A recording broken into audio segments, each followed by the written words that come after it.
వికారాబాద్ జిల్లాలోని ట్రిబుల్ రహదారి విస్తరణపై రైతులు తీవ్ర ఆగ్రహం వ్యక్తం చేస్తున్నారు. రహదారి కోసం తమ భూముల్ని తక్కువ పరిహారానికి స్వాధీనం చేసుకునేందుకు ప్రయత్నిస్తున్నారని రైతులు ఆరోపించారు. ట్రిబుల్ అలాట్మెంట్ మారకపోతే ఆమరణ నిరాహార దీక్ష చేస్తామన్నారు. త్వరలో పెద్ద ఎత్తున వికారాబాద్ జిల్లా నుంచి పాదయాత్ర చేపట్టి సీఎం రేవంత్ రెడ్డి నివాసాన్ని ముట్టడిస్తామని హెచ్చరించారు. ప్రభుత్వం తమ సమస్యను వెంటనే పరిష్కరించాలని డిమాండ్ చేశారు.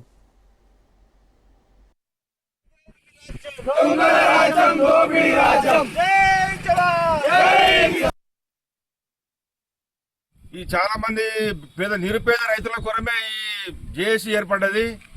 ఇప్పుడు ఇంతకు ముందు ఒక 2-3 సంవత్సరాల నాడు కేసీఆర్ ఉన్నప్పుడు ఇక్కడ నుంచి 10 కిలోమీటర్స్ ఆవల అలైన్మెంట్ వచ్చింది.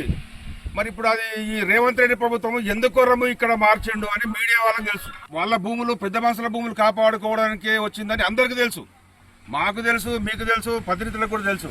అయితే దాన్ని ఇప్పుడు పాత అలైన్మెంట్ ఎందుకు ఇక్కడ మార్చారు అనేది ప్రజలందరికీ తెలపవలసిన బాధ్యత ప్రభుత్వం పైన ఉన్నది. దాన్ని ఎవరు చెప్తలేరు. ఎవరి దానికి పోయినా నువ్వు స్పీకర్ దగ్గరకో, ఎమ్మెల్యే దగ్గరకో, మంత్రి దగ్గరకో మాకేం తెలుసు అంటాడు, కలెక్టర్ దానికి పోయినా మాకేం తెలుసు అంటాడు. ఇవన్నీ అందరికి తెలిసి పెద్ద భూభాగవతం నడుస్తుంది. ఈ భూభాగవతం మా పట్టభూమిలో దొరికినాయా మీకు? మా నిరుపేదలే దొరికిరా మీకు?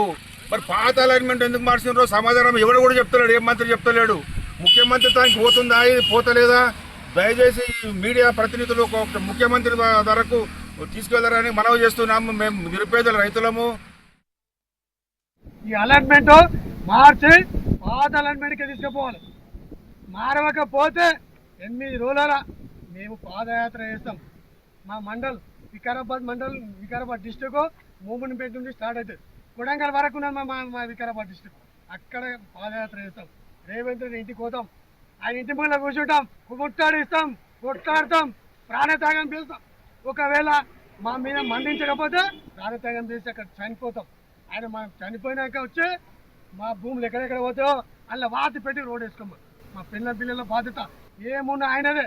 మేము చనిపోతే మాత్రం మా రైతులు ఎవరు చనిపోయినా రేవంత్ రెడ్డి బాధ్యత ఖచ్చితంగా తీసుకోవాల్సి వస్తుంది. లేదంటే ఆయన ఖచ్చితంగా దెబ్బతించడు. ఆ రాగం అది రాకుండా అలైన్మెంట్ మార్చి పాత అలైన్మెంట్ తీసుకోవాలని